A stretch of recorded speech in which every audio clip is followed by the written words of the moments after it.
ভবিষ্যতের কথা চিন্তা করে তুমি আলাদা হয়ে যাও আর তোমার ভাই ভাবিরও আলাদা করে দাও। কিন্তু আম্মা এটা করা কি ঠিক হইব? অবশ্যই ঠিক হইব।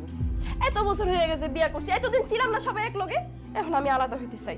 তুমি যদি আমার কথা না শুনো, আমি কাল সকালে আমার মারে নিয়ে আমার বাপের বাড়িতে চলে যাবো। এরপর তুমি থাইকো তোমার ভাই ভাবি আর মারে নিয়া।